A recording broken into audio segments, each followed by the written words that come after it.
Good morning and welcome all, and thank you for joining today's Adbri webinar. My name's Matt Holdstock and I'm an enologist at the Australian Wine Research Institute. In today's session, we'll be hearing about the National Germplasm Collection. In the spirit of reconciliation, the Adbri acknowledges the traditional custodians of country throughout Australia and their connections to the land, the sea and the community. We pay our respect to their elders, past and present, and extend that respect to all Aboriginal and Torres Strait Islander peoples today. I'd also like to acknowledge Wine Australia for providing funding and support for the webinar program via the Adbri Extension Project. Before we jump in and make a start, just a couple of quick reminders to anyone who is new to the Adbri webinar program. If you'd like to provide a comment or ask a question throughout, just click on the Q&A button at the bottom of the Zoom toolbar, type in your question and click to send it through. We will hold a Q&A session at the end of the presentation, but feel free to send through questions at any stage of the presentation. And a reminder also that this session is being recorded and the link will be sent through to you later today.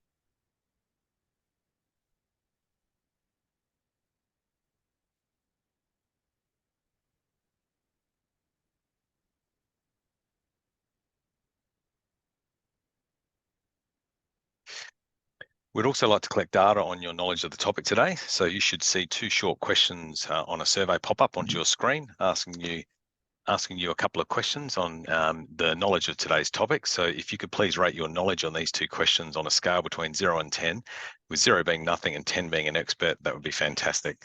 At the conclusion of today's webinar, we'll also ask the same questions again, and we'll gauge your rating of the knowledge post-webinar.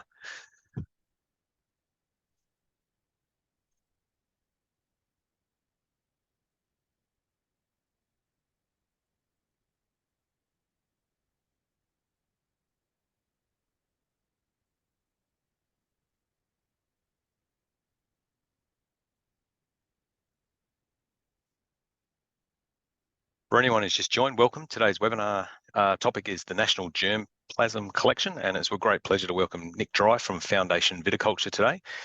Nick graduated with a Bachelor of Agricultural Science, Viticultural Science from the University of Adelaide in December 2000. He was employed by Orlando Wyndham Group and spent 3 years working as a viticulturist in the Southeast and the Riverland. In 2004, he was appointed to the newly created position of Rootstock Project Manager with the Phylloxera Board of South Australia. While with the Phylloxera Board, he wrote grapevine rootstocks, selection and management for South Australian vineyards between 2008 and 2019. Nick then managed Yalumba Nursery, during which time he developed an extensive knowledge on variety, clone and rootstock performance, along with an intimate understanding of grapevine trunk disease, grapevine virus, germplasm management and nursery practices. In September 2019, Nick was awarded the Gourmet Traveller Wine Viticulturist of the Year, and at the start of November 2019, he parted ways with Yalumba to start his own consulting business, Foundation Viticulture. As a consultant, Nick has been involved with a diverse range of projects, including developing planting and redevelopment strategies, working on propagation supply chain strategy, as well as technical communication projects. Nick is currently engaged by Wine Australia as the National Grapevine Collection Coordinator, and in November 2022, he was recognised as the ASVO Viticulturist of the Year. Nick, if you're ready to start, I will hand over to you. Yes, thanks, Matt. I really need to send through a shorter biography, I think, in the future. And also, I should have noticed in our little pre-chat that it's actually the update on the National Grapevine Collection, not the Germplasm Collection. So if everyone could just read that as National Grapevine Collection. So thanks, everyone, for taking the time to attend this webinar today. Just to let you know, I think we've got about 45 minutes of presentation time to get through, just so that you can sort of plan your day ahead. I really need to do this on a more regular basis because it is a big program. So what I'm going to do today is really run through some background around germplasm management and germplasm collections, definitions, and the principles behind that. You know, why is it important to invest in germplasm management? Obviously, introduce the concept of the National Grapevine Collection and talk to some of the activities around governance and planning, and also some of the activities we've been undertaking in the collections themselves, and then finish by talking, probably more briefly to some of the RD&A projects that we are initiating in support of the development of best practice standards and protocols, for use in certification. But as I said, it's a big program, so realistically going forward, we will be doing more of these updates and being more focused on activities rather than providing a broader, background and indication of how we got to this point. So let's get into it. So let's have a look.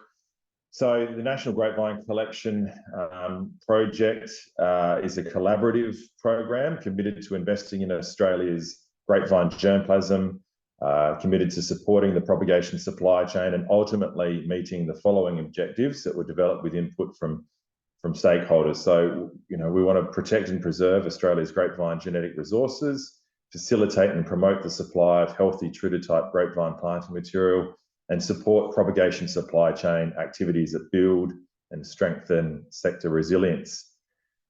Throughout the development of the concept of developing the concept around the National Grapevine Collection, and through the initial stages of the project, there's been really strong input and collaboration from across the sector, including the stakeholders that you can see there.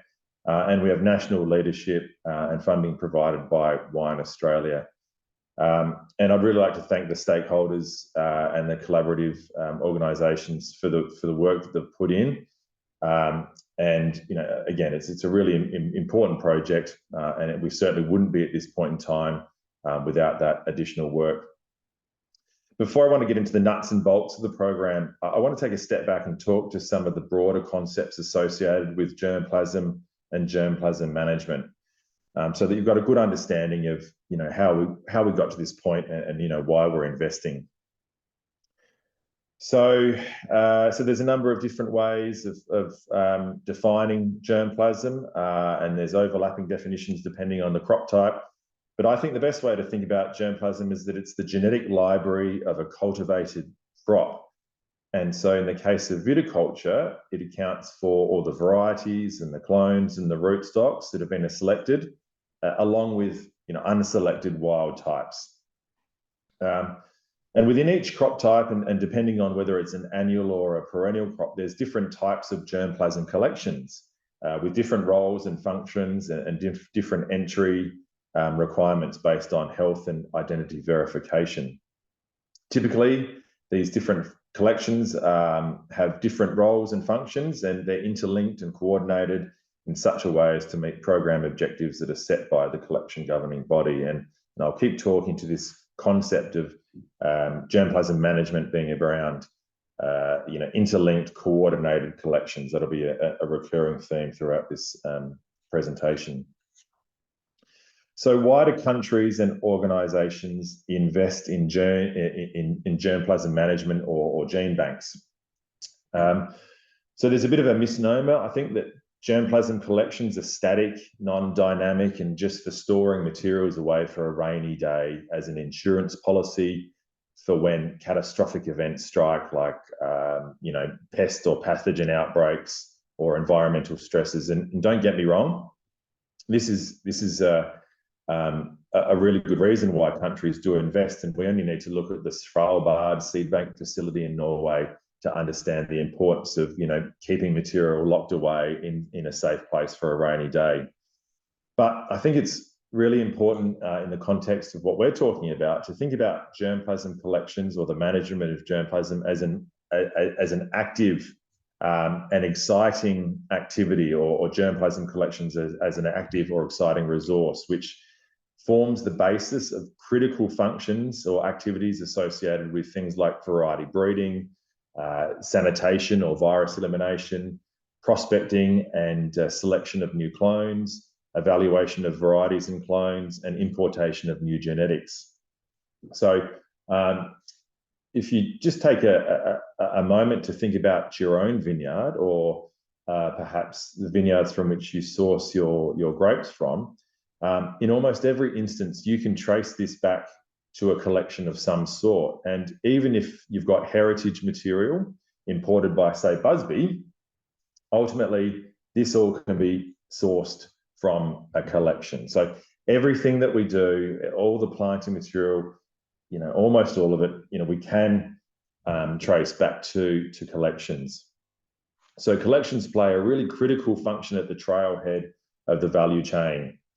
And they set the tone for the potential of a sector in terms of the identity, health status, or diversity of the resulting commercial part of the value chain. In that, if your collections are compromised in any way, then this will have flow-on effects down the value chain, and vice versa. Sectors with healthy, well-defined, diverse collections will see this and the resulting benefits reflected further down the supply chain or the value chain.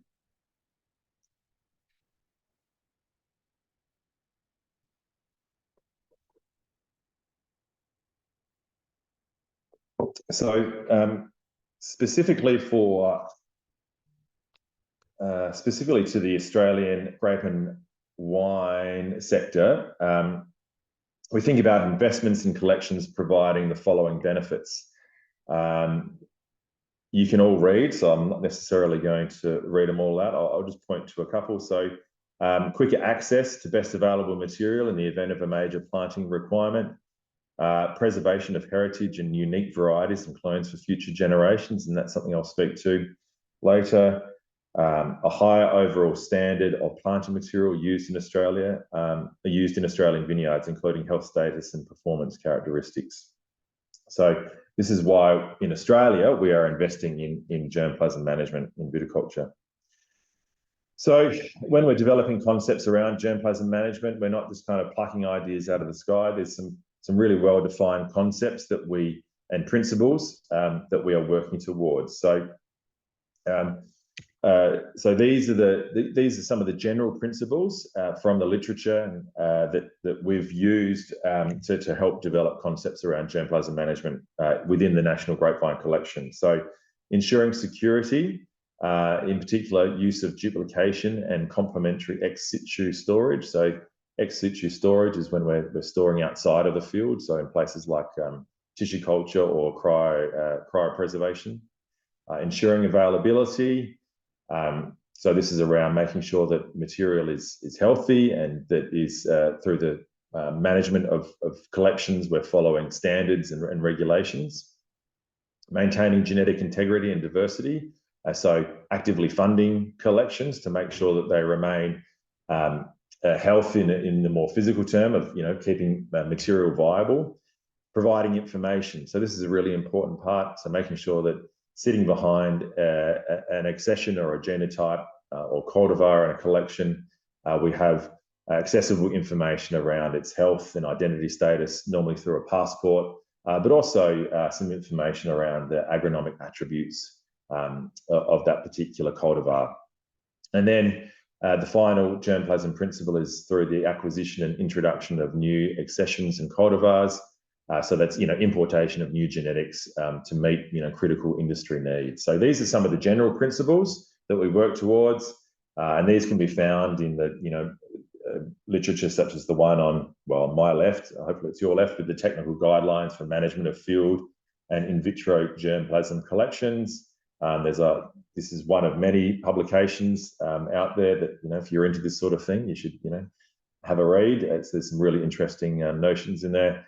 And then we've also guided by you can see the document on the right. This is from developed by the OIV, and this is the Field Gene Bank Standards for Grapevines. Again, these are documents that have guided us and keep us on track in terms of developing the concepts and the programs and activities around the National Grapevine Collection.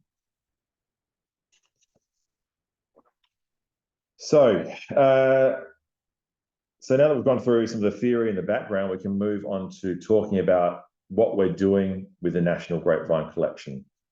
So actually, there's one additional slide. So when we look at what's happening internationally and locally with perennial crop germplasm systems, when we review them, we can see that They are almost exclusively systems of interrelated assets or collections and resources, so supporting organisations that are aligned to a common purpose rather than just a single collection, a singular physical asset. And this is something that we've mimicked within the National Grapevine Collection concept, in that when we think about the National Grapevine Collection, it's not funding a single standalone collection. It's in the support of a system of fit-for-purpose coordinated collections and resources that are aligned to the specific functions associated with National Grapevine Collection objectives. And this was developed, the concepts, because we are fortunate in Australia that we do have many existing germplasm-related physical, organisational, and intellectual assets and already in place. And so it's been my role as the coordinator of the National Grapevine Collection to bring these moving parts, coordinate these moving parts, initiate and complete activities, and collaborate with stakeholders. So as we've gone on and developed the idea around the National Grapevine Collection from an initial discussion paper, when was that, 2 or 3 years ago, to where we are now, this is kind of where we've landed. This is a plan on a page. There's still some work to do on it, but this gives you a good idea about where we're headed. So at the very top, we have our objectives, which I've already talked to. Then we have our strategic focus areas. So these are the areas that we need to focus on to help meet our objectives, and importantly, include some of the less exciting but critical areas of governance and planning and resourcing. These focus areas feed into our RD&A priorities, with the outcomes from this investment in turn helping us to manage our collections and propagation assets within best practice guidelines outlined in certification-related standards and protocols. And then, through meeting and managing our collections and propagation assets under best practice, we're able to circle back, supply our material, preserve our genetic diversity, and circle back to meeting our objectives. So it is circular in that sense that our focus areas run into our RD&A projects, which relate to how we manage the collections, which help us ultimately meet our objectives. So over the next part of the presentation, I'm going to provide some updates on the progress of work related to the collections, which obviously sit in the centre of the model. I'll talk to some of the RD&A projects, which feed into the development of best practice management protocols and standards, and also talk briefly on the development of a national register of varieties, clones, and rootstocks and propagation asset register, which is one of our pillar programs which support the management of the physical collections. But before I get into this this exciting subject, I'll start off talking about governance. Who doesn't love discussions around governance? And I know this is not, probably again, the most exciting thing, but it has been a major and very important activity over the last 18 months. Having the right people in the tent and the right and the appropriate oversight is critically important in the short and long term for the success and sustainability of this program. And realistically, it's taken a while to get the governance pieces into place, but I think we've now settled on a good structure, and we've developed all the collateral around terms of reference documents and all that sort of fun stuff that really does underpin what we're trying to achieve and brings all the stakeholders in together. So in terms of governance, the first committee that was established was the Stakeholder Reference Committee. It initially went by the name the Industry Advisory Committee. There were some changes. I'll get to that in a second, but this committee was established in June 2022, and the role of the committee is to provide ongoing strategic guidance of the National Grapevine Collection Program, and to ensure that activities and outputs serve the needs of key stakeholders and the grape and wine sector as a whole. And also they act as a conduit for communication from through myself back to the organisations that those stakeholders that they represent. So you can see that membership is made up of the following organisations. We have an independent chair that's also appointed by One Australia. We've met 4 times since inception, and we're starting to really find our groove, I would say, with an understanding of the role of the members on that committee and where we stand, and how we're going to get to where we're going. And a lot of that has been helped through the development of some more detailed strategy and planning, which I'll get to in a moment. The second piece of the puzzle in terms of governance is the Program Working Group, another acronym to keep our heads around. So it was recognised after the second Stakeholder Reference Committee back in November 2022 that a second group was needed to assist with the development of strategic outputs and operational planning and execution. And so after much discussion and consideration, the Program Working Group was initiated in May 2023, with membership of this group coming from members of the Stakeholder Reference Committee through a nomination and selection process. And ultimately, we have Steve Partridge, who's the chair of the Vine Industry Nursery Association. We have Chris Bennett, who's the EO, the Executive Officer of South Australian Vine Improvement, and Prue Henchley, who's the chair of Australian Vine Improvement. And also Sharon Harvey, who's the program manager, and myself involved, obviously, with this program working group. It's important to recognise that through Steve, Chris and Prue, we have really strong representation from the propagation sector and the guys that are working at the coalface of what we're trying to achieve and where the flow and effects from decisions are being made.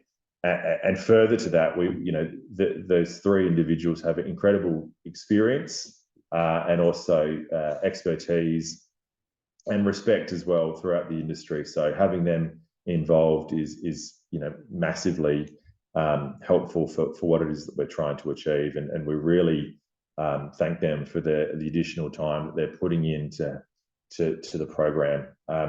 The focus over the last since May, so it's almost 6 months, has been really in better defining some of the detail around the strategic outputs and planning, and also working on the roles and responsibility with respect to standards and protocols and certification. So some pretty heavy stuff there, and some heavy lifting that's gone on. And again, we're really starting to find our feet and really kick along. So we've had 2 meetings so far, with a 3rd meeting coming up next week. So in terms of the final piece of the governance puzzle is around is the initiation of a technical group. So we haven't quite got this to the point of formal initiation, but this group will provide technical advice to both the PW, the Program Working Group, and also the Stakeholder Reference Committee on an as-needs basis. Now, this isn't to say that we haven't been taking advice from technical experts already. It's just that we haven't as yet formally initiated a group. So again, yes, I can't emphasise the importance of the organisations involved in the governance and oversight roles within the project, and the collaborative nature of the project. This is not a Nick Dry project. This is not a Wine Australia project. This is a whole of industry project that I'm fortunate enough to be involved with. So moving on to strategy and program refinement, another, probably not as sexy sort of topic, but has again been a major part of what we've been working on over the last 18 months. And obviously having a well-considered plan is important in making sure that we're investing levies in the right places and getting the best value from that investment. Up on the screen is a little snapshot of what the strategy document looks like. We're still bedding down the strategy in terms of the operational planning aspects. We've got around, I think it's 23 strategic outputs and associated activities that have been developed with input from the SRC and PWG. It's worth noting that we've been developing that strategy through the use of an online project management tool, Smartsheet, which will help us better map and track outputs as we go along. And it's important in a program that has the breadth of this that we have a single source of truth. So that's really where we're heading. So it's fair to say that work in governance and strategy over the last 18 months has probably exceeded my expectations in terms of the time required to get it all working effectively. But again, given the breadth of what we're trying to achieve and the number of stakeholders involved, it's been well worth the investment in making sure that we're setting up for success from the beginning. So well done on getting through the first part of the presentation. Let's move on to some of the more tangible and exciting outputs and activities that have been going on. And so we'll start with some of the collection-based activities. And I apologise, this is a bit of an ugly slide, but I guess it helps us get across the point that the National Grapevine Collection is again not a single collection, but it's a system of collections, each with a defined role that work together. So we have our Vine Integrity and Security Collection, name still to be completely defined and determined, but that's where we're at the moment. Nuclear collections and germplasm collections. So the Vine Integrity and Security Collection, as the name suggests, is around high security storage. Nuclear collections are our elite collections. So their primary purpose is for source providing cuttings for the establishment of new source blocks. So I should say providing identity verified high health material for source block supply. And our germplasm collections are there as for preservation of genetic diversity. The nuclear collections and the germplasm collections are field collections, whereas our Vine Integrity and Security Collection is what we'd call an ex situ collection, so a non-field collection, so stored in this case in slow growth tissue culture. And I'll talk more to this a little bit later. Duplication is a key part, is a germplasm principle. So we're following that with the Vine Integrity and Security Collection and the nuclear collection. But with our germplasm collection, and again, I'll go into this a bit later, we're working from 3 collections, AVS, CSIRO and SARDI, but there is plans in place to look to rationalise those collections for various reasons, which I'll go into later. So this is an idea of, again, just giving an indication of the collections that we're working with and working towards. So I'll start with the Vine Integrity and Security Collection. So it was identified in the initial germplasm discussion or germplasm management discussion paper that I put together for Wine Australia back 3 years ago, it would be now, that started. And in a hazard and pest risk analysis that was undertaken for that paper, it was highlighted that high security storage is a critical component of germplasm management of the National Grapevine Collection to minimise risk to field collections posed by highly mobile and destructive vector-based pathogens such as Xylella. And it was determined that the establishment of critical cultivars in slow growth tissue culture was the most cost-effective method to minimise risk. Other storage options were considered, such as cryopreservation or cryostorage, which is storage of material in very low temperatures, and also storage in insect-proof glass houses. Both were determined to be not appropriate. Cryostorage really isn't at a stage in Australia that we could invest in, and glass house or insect-proof storage wasn't appropriate. The citrus industry has spent some considerable money on this, but they're getting a revenue from it.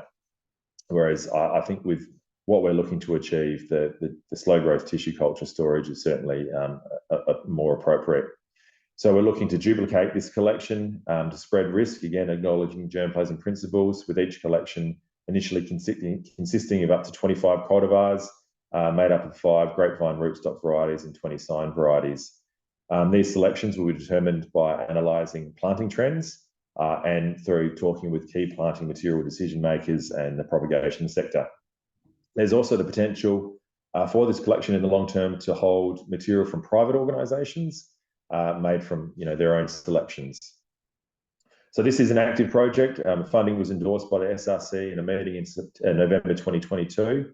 Facilities at AgriBio, which is part of La Trobe Uni, and Affinity, which is part of AWRI, have been identified as the preferred delivery options. We were looking to originally put the first lot of material into the Affinity Lab in this spring, but with the additional work around strategy and governance, we've delayed this until next year. So the plan at this point is to really bed down some of the operational planning and cultivar selection early next year, with a view to getting the material into those collections at the end of 2024. So this is a really exciting part of the collection. Obviously it hedges against catastrophic pest or pathogen outbreaks, but it's also got the potential to become the basis for the development of partnerships with international institutions for variety or clone swaps, or the development of perhaps our own trademark clonal material similar to the ONTAP INRA or VCR models, i.e. supply of Australian selected clones internationally under agreement in return for royalties. This is a fair way down the track, but it's the potential of the collection, and importantly, it would give the collection an active rather than passive or static function, which is really important in terms of long-term justifications for keeping that collection in place. So moving on to the nuclear collection, so the collections at Western Australian Vine Improvement and South Australian Vine Improvement. So, we know from previous papers written on germplasm management in Australia that the supply of healthy Trita-type planted material from a foundation source, i.e. nuclear collections, is a critical requirement for the Australian wine industry, as it will underpin the supply chain and ensure the integrity and quality of future vine plantings. So we've been working with two collections. So there's the Wavia collection at Manjimup and the Saviour collection at Monash. These were both identified in the germplasm discussion paper that I spoke to briefly, having the greatest potential to be supported by the sector as nuclear collections, based on these collections having, in relative terms, compared to other collections, industry relevance, diversity in cultivars, DNA verification and traceability records, a recent history of virus testing, sound vine health and infrastructure in good condition.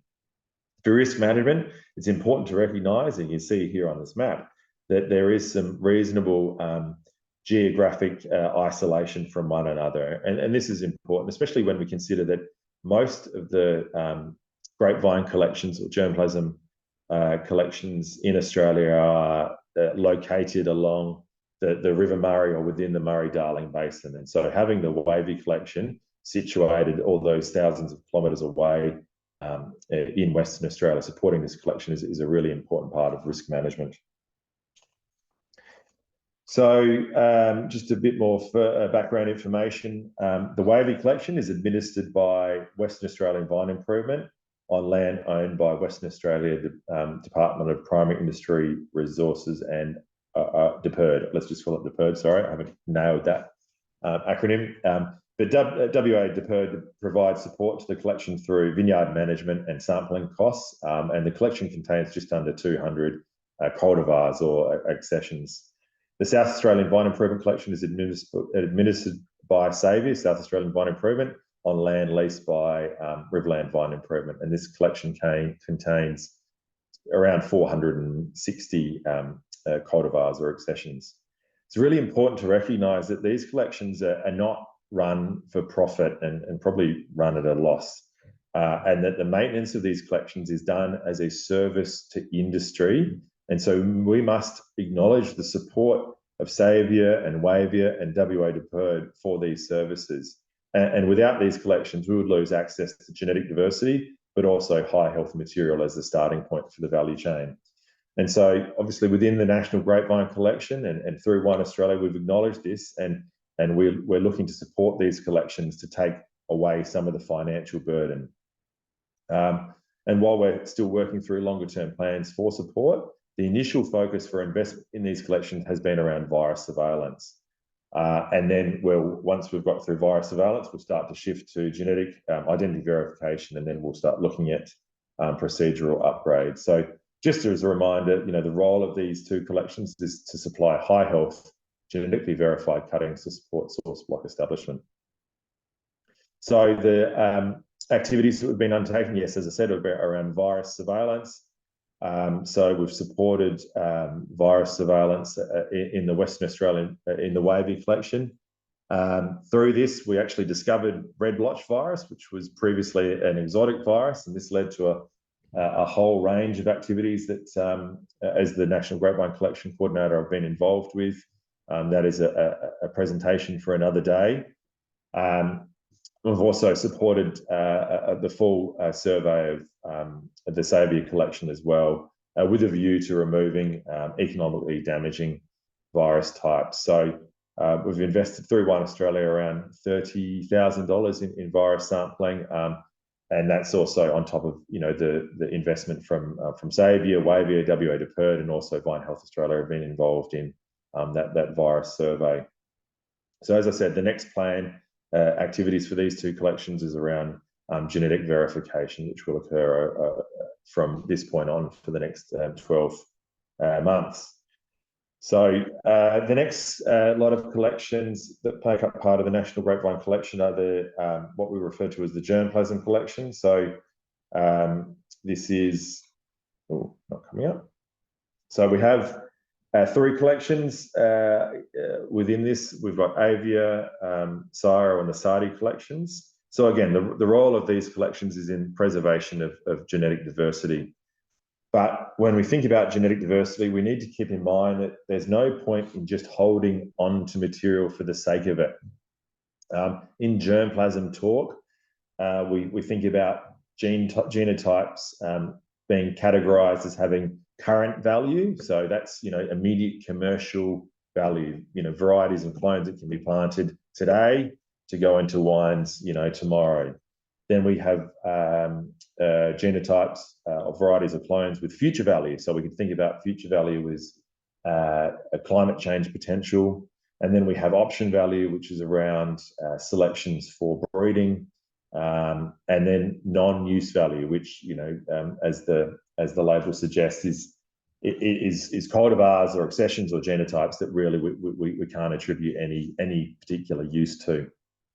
So it's important to keep these definitions in mind as we keep discussing. So in terms of what we've been, or a bit of background, which feeds into the activities over the last 12 months. So the Sardi and Siro collections between them contain over 1,000 accessions, and they contain the majority of unique varieties and clones in Australia. So when we talk about unique varieties and clones, so these are varieties and clones that are in a collection that aren't anywhere else, aren't in any other collections or source blocks or commercially available.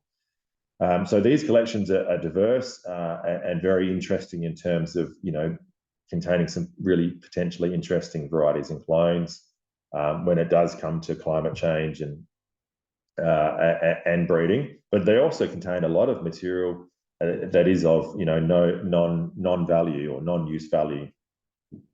Another important point to consider is that both collections have been inaccessible over the last 15 years due to issues with genetic verification, which has now been sorted through a large genetic verification project undertaken by CSIRO. And there's now some conditional accessibility, i.e.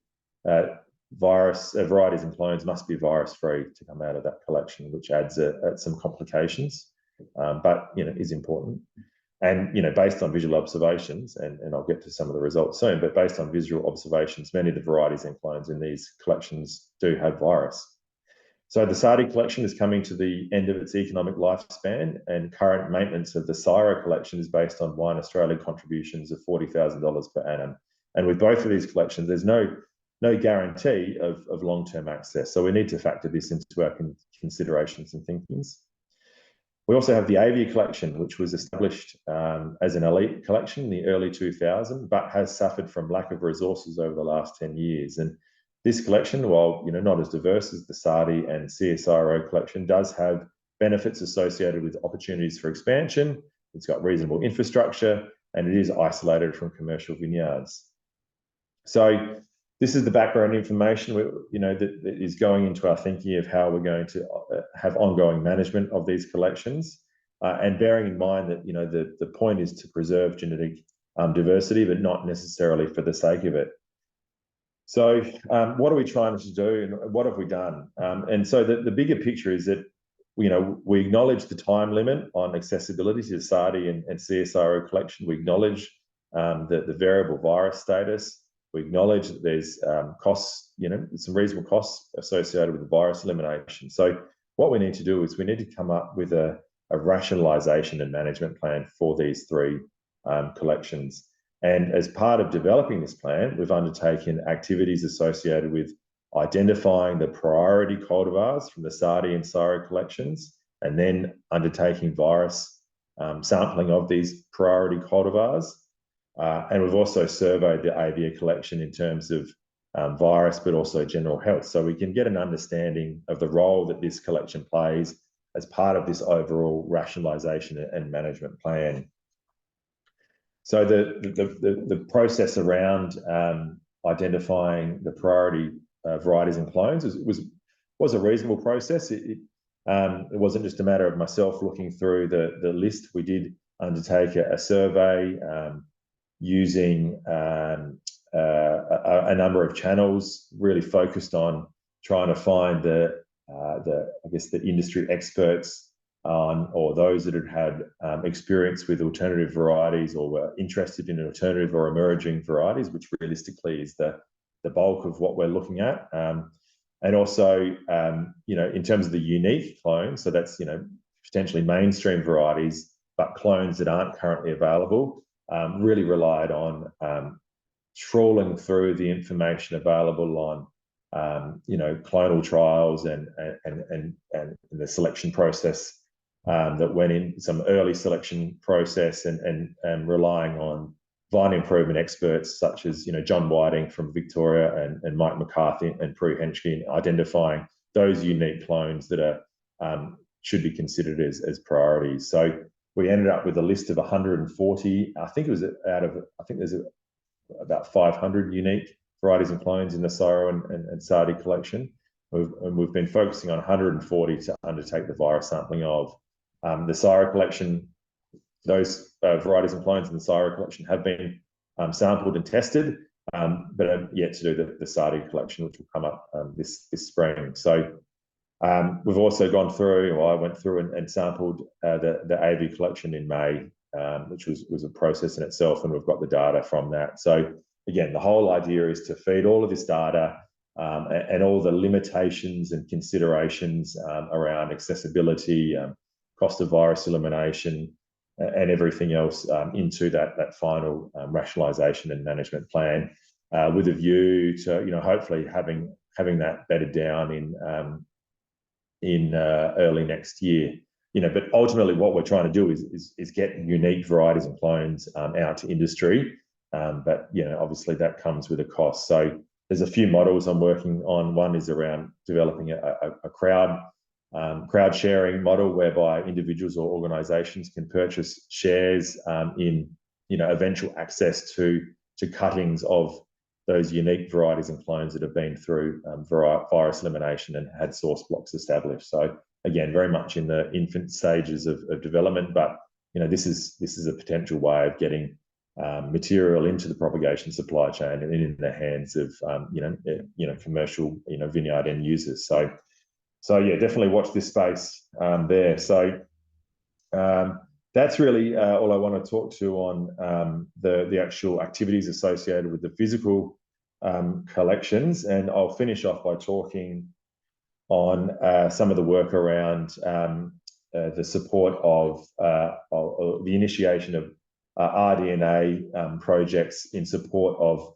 developing the science to feed into protocols and standards and certification. So I won't spend too much time on this, but it's important to get through. Oh, this is just a snapshot, sorry, of varieties and clones identified in the survey. This is actually, I just took this out fairly randomly just to give you an idea of when we talk about unique varieties and clones, this is what we're talking to. So, Riesling, you can see halfway down the list, that was an early selection that has never made it out to industry. Pinot Noir as well, and you can read through those there. But again, this just gives you an idea of, I guess, the breadth of varieties and clones that we're working with in terms of those that were identified in the surveys. So RD&A projects to support best practice. So the breadth of current and planned projects outputs includes virus and grapevine trunk disease management. I'll go back to the slide, actually. You can look at this while I'm reading through this next part. So the breadth of current and planned project outputs includes virus and grapevine trunk disease management, genetic verification, training of field inspectors, and ensuring that there's a statistical basis for decisions in developing protocols. And within each of these disciplines, there are a number of projects and activities, and there's also disciplines that overlap and complement one another. It's important to recognise that there's multiple approaches and collaborations when it comes to developing the information required to support best practice. We're aligning with existing projects, we're initiating new propagation-specific projects, and we've got joint projects that overlap with commercial vineyard outcomes. In terms of virus management, we're taking an integrated approach, but we're focusing on virus sampling and diagnostics, which is around making sure that we're getting the optimal tissue, the optimal sampling time on the optimal part of the vine, and then working on getting the best results through diagnostics. Furthermore, we need to look at opportunities to create efficiencies to bring down costs. So that's potentially pooling of sampling or using diagnostic, new diagnostic techniques to bring down cost of virus surveillance. Furthermore, working on projects around surveillance capability, in particular, utilising hyperspectral and remote sensing technology to assist in finding virus-infected vines in propagation assets, in essence, allowing us to do a much more cost-efficient sweep of propagation assets looking more broadly for lower costs using hyperspectral and remote sensing. So there's a funding proposal in with the CRCP at the moment, waiting on the result of that. But this work is being led by Vinay Pagay from Adelaide Uni with support from Saviour, Treasury Wine Estates, Yalumba and Wine Australia. The third area we're looking at is virus vector management. So managing virus vectors, scale and mealybug is a key to the holistic management of virus in propagation assets, but also in maintaining the health status and grower investment in high health planting material once it's planted. So it's great to have high health planting material, but we need to protect it from the movement of virus from vineyards outside those new plantings. So this is a project which overlaps with commercial vineyard outcomes, and this project is currently an RFP is being developed by Wine Australia with significant collaboration from key stakeholders. Statistics is important, so we need to be making appropriate decisions on sampling rates and strategy for virus management. And to do this, we need to better understand the effect of sampling rate, strategy and virus infection presence on the likelihood of finding infected vines. So working with Biometry Hub from Adelaide Uni to develop information that will help us determine the most appropriate sampling rates and sampling methods based on managing risk, but also taking into consideration the cost of implementation. And finally, with virus, we need to have a good understanding of the economic consequences of endemic virus types in Australia, and so that we can make informed decisions on which virus types are to be tolerated or non-tolerated in each propagation asset type. So this is likely to become a desktop review. So plenty of work going on in the virus sphere. We're sort of in terms of developing the briefs and the RFPs, and realistically over the next 2 years there's going to be a whole heap of activities to report on. So moving on to projects that are aligned, work that's aligned with existing projects, so genetic verification and trunk disease. So for trunk disease, we're aligned with work of a broader Wine Australia funded project being run by Mark Sovnowski and Sandra Savoccia. And really, this is a program working with the propagation sector to address questions around trunk disease in propagation material and young vine decline. So research areas are around optimizing diagnostic capabilities so that we can find trunk disease in the propagation supply chain and young vines. They're surveying source blocks and young vineyards to see what's out there, but also, again, this is around understanding thresholds. So there's trunk disease, all around the place, but at what levels and under what environmental conditions do we actually start to see those pathogens manifest themselves in issues? So that's a key component of what's being looked at there. And then they're also looking at biocontrols to manage trunk disease pathogens within the nursery systems. So again, this project is in its early stages, but ultimately the outputs will be fed into best practice standards and guidelines and managed through certification. For genetic verification, there's some super exciting work going on through AWRI around genomic sequencing of grapevine clones. Ultimately, this will go into a commercial service. They've got an initial library of around 500 clones from 25 varieties. And this work feeds in beautifully with what we're trying to achieve in terms of genetic verification of propagation assets. Prior to this, when we're trying to identify clones, we're reliant on traceability records, paperwork, which aren't always perfect. So this complements that embedded work that's been going on for a while to again, just provide us with that verification, and is, as I said, super exciting work that will feed in beautifully to what we're trying to achieve with standards and best practice. So finally, the last project I'll talk to is the development of a national register of grapevines, varieties, clones, and rootstocks, and a related propagation asset register. So this is one of our pillar projects that is a key project in support of the National Grapevine Collection. And again, helps us meet another germplasm principle in providing information. This is a range of, this is not what we have done. This is, I guess, a range of the sort of information that's supplied currently by existing international germplasm registers, and has provided some insight into what we are aiming for. So the best way to think about what we're trying to achieve is that it's a central database with two functions.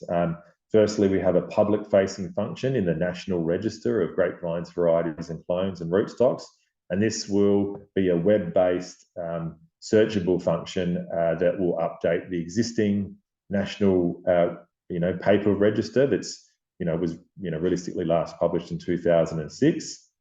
And of course, it's important to recognise that for a variety or a clone to be included in a register, it needs to be planted in a location, so a collection or a multiplication row or a source block. And this is where the data overlaps with the second function to that central database of information, which is a propagation asset register.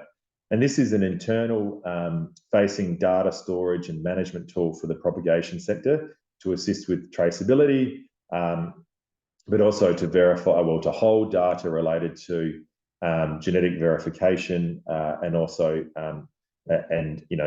and health, so health and identity status or passports.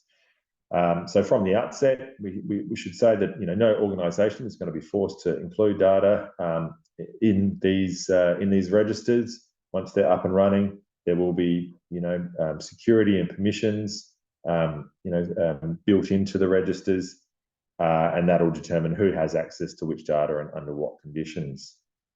So in terms of where we're at, we've completed a review of what's existing in terms of international database, a germplasm database, as you can see up there. We've been working on understanding what what information is required and what sort of functions we need to derive from these registers. And we're not far away from starting to put this into a request for proposal, with a view of rolling this out as a project in 2024. So again, a big watch this space on that one. So I think that's more than enough. That's probably gone on for longer than I anticipated. So I commend you in your ability to maintain concentration. I thought I had a questions page. Oh, there it is.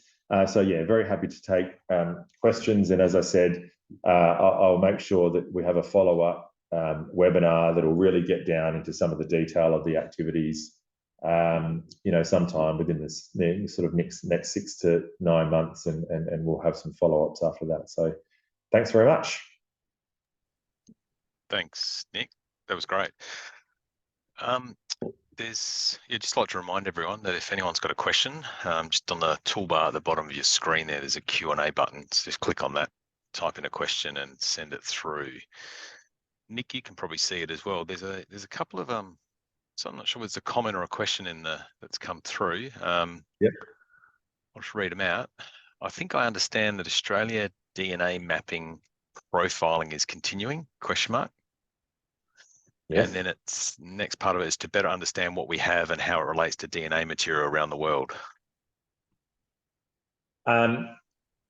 Yes, so that is happening. So that's work being completed through the AWRI. So Anthony Borneman's very involved in that work, and in terms of where that's going on the international level, I'm not too sure, but there's certainly through the work that's been going. So when we've certainly internationally, or clones that have been imported into Australia have been included as part of that. And they can be, and I think they have been compared against the same clones that have been that are in collections internationally, if that makes sense, to look at the degree of similarity or diversion away from one another, if that makes any sense whatsoever.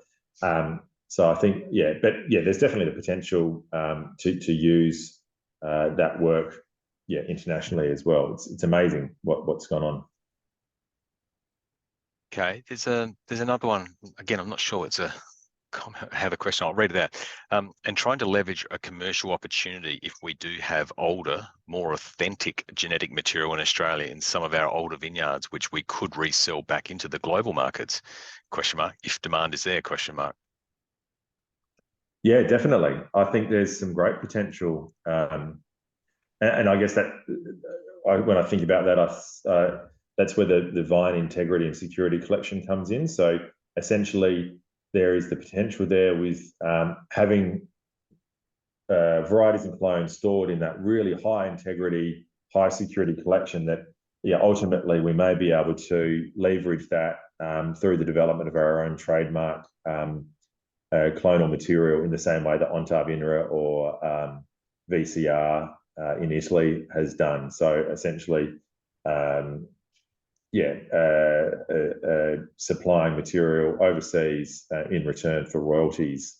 Again, this is, these are concepts at this point in time, but we do have pre-phylloxera, some of the oldest material in the world. So we've always seen we imported French and Italian material, knowing that that's a value. So I can't see why internationally there wouldn't be interest in our heritage material, so long as it's clean, verified, and we have a good understanding around the agronomic attributes that they can provide and the benefits. Okay, there hasn't been any more questions come through. Look, what we might do, look, if there are any more people got any more questions, I'm sure Nick's open to receiving them directly, or alternatively they can come through to the ADBRI and we can facilitate those questions and answers. Just like to remind everyone that this recording will be available via our YouTube channel, and it'll be sent out in an email within the next 24 hours as well. So look, as there are no more questions, we might wind it up today. Look, so thanks again, Nick, for being involved today and providing insights into the National Germplasm Collection.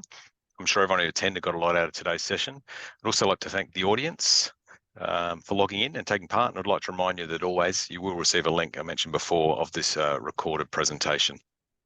We will be back again next Thursday, the 26th of October, with Dr. Jason Smith, and Jason's going to take us through factors influencing water competition between the grapevine and the cover crop. So if you'd like to register for this session, please visit the Adbri website. Thanks again, and everyone have a great day, and I look forward to seeing you all at the next Adbri webinar. Thanks, Matt. Thanks, everyone.